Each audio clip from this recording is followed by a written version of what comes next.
எனது உயிரினும் மேலான இந்து யுக சொந்தங்களே, இன்று ஓணம் திருநாள். கேரள மக்களின் தேசிய பண்டிகை.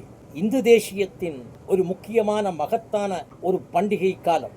இந்த நேரத்தில் உங்களிடம் ஒரு ஜோதிஷ ரீதியான ஒரு கலந்துரையாடலை விரும்புகிறேன். பொதுவாக நவக்கிரகங்கள், பஞ்சபூதங்கள், அஷ்ட மகா திக்குகள், 27 நட்சத்திரங்கள், பஞ்சபூதங்கள், இவைகளையெல்லாம் கணக்கில் வைத்து ஒரு ஜோதிட கணக்கை சொல்வார்கள்.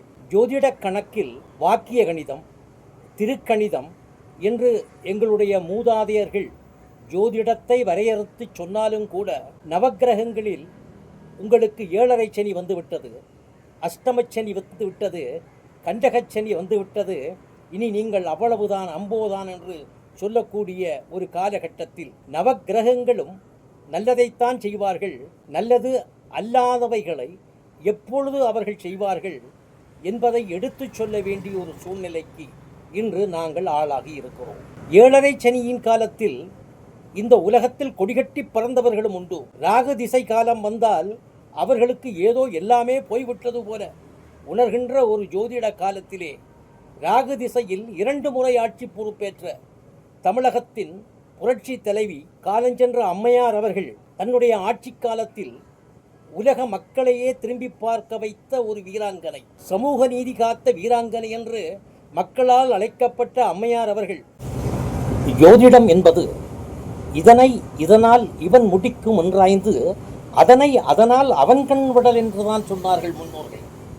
ஜோதிடம் என்பது நம்முடைய வாழ்க்கையில், நம்மளுடைய முன்னேற்ற பாதையில் செல்வதற்கான வாய்ப்புகளை அள்ளித்தருகின்ற ஒரு பெட்டகம். அதில் எங்களுடைய முயற்சி அதுதான் மூலதனம்.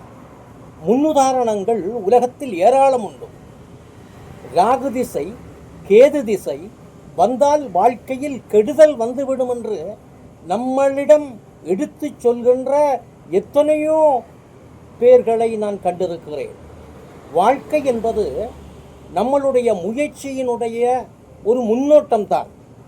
நான் இப்பொழுது சொல்ல போகின்ற கருத்துக்கள் உங்களுக்கு ஒரு வண்டி ஓடும் பொழுது அந்த வண்டியினுடைய இண்டிகேட்டர் இடுவது வலது பக்கம் இடது பக்கம் என்று நாங்கள் இண்டிகேட்டர் இடுவது அந்த விபத்துக்களை தவிர்ப்பதற்கான, அல்லாவிட்டால் பின்னாடி வருகிற வண்டி எங்களுடைய வண்டியின் மேல் மோதிவிடாமல், எங்களுடைய வண்டி முன்னாடி போகின்ற வண்டியிடம் மோதிவிடாமல் நாங்கள் வாழ்வதற்கான பாதையை உருவாக்கி தருவதுதான் ஆஸ்ட்ராலஜி, நியூமராலஜி, கிராஃபாலஜி, புரோனாலஜி என்று பல வடிவங்களில், பரிமாணங்களில் ஜோதிட கருத்துக்கள் சொல்லப்பட்டு வந்தாலும் கூட, எல்லா விதமான அனுகூலங்களும் எல்லா விதமான பிரதிகூலங்களையும் நாங்கள் சமாளித்து முன்னுக்கு வருவதற்கான ஒரு வழியை காட்டுவதுதான் ஜோதிடம்.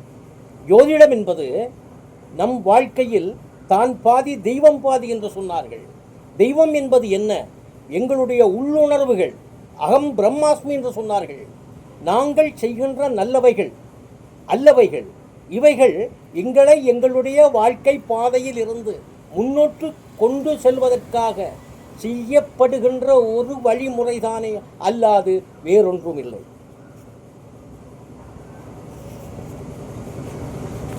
ஆகவேதான் நான் உங்களிடம் இந்த ஓணம் திருநாளிலிருந்து கேரள ஜோதிடம், மலையாள கதைதனிலே இருந்து உங்களுக்கு எடுத்து சொல்ல போகின்ற இந்த கருத்துக்கள் வாழ்க்கையில் அவனை பயமுறுத்திவிடக்கூடாது.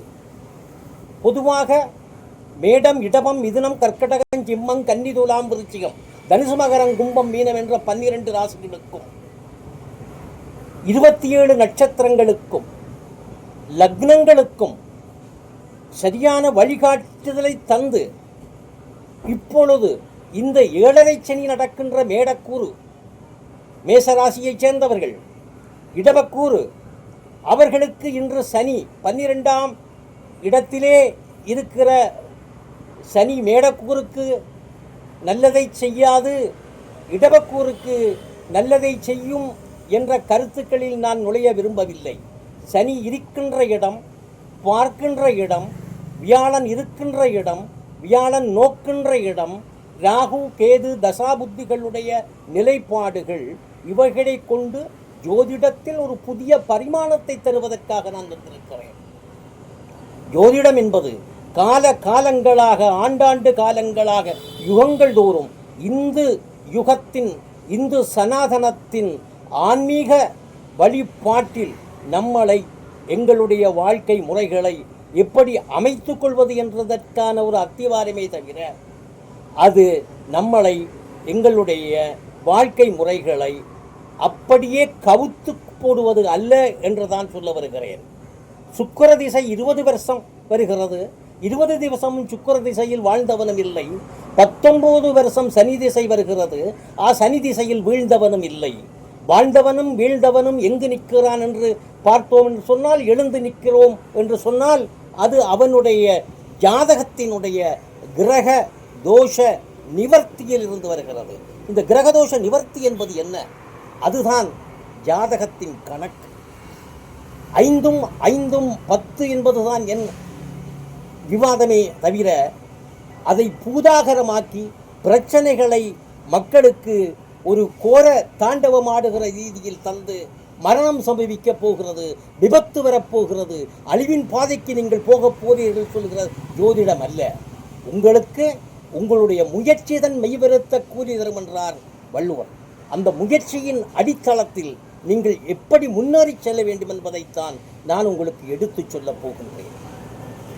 இந்த ஜாதகம் என்பது அவரவர் கிரகங்கள், அவரவர் லக்னங்கள், அவரவர் ராசிகள், அவரவர் யோகம், திதி, கரணம் இவைகளை வைத்து அந்த ஜோதிட கருத்துக்களை உங்களுக்கு அந்த பொன்னான எண்ணங்களை, பொன்னான வாழ்க்கை முறைகளை உங்களுக்கு இந்த மண்ணுலகில் நீங்கள் வாழ்கின்ற காலத்தில், இந்த விண்ணுலகில் நீங்கள் அந்த இருக்கின்ற உங்களுடைய ஆத்துமாக்களுடைய ஆசீர்வாதத்தோடு ஆவதும் அழிவதும்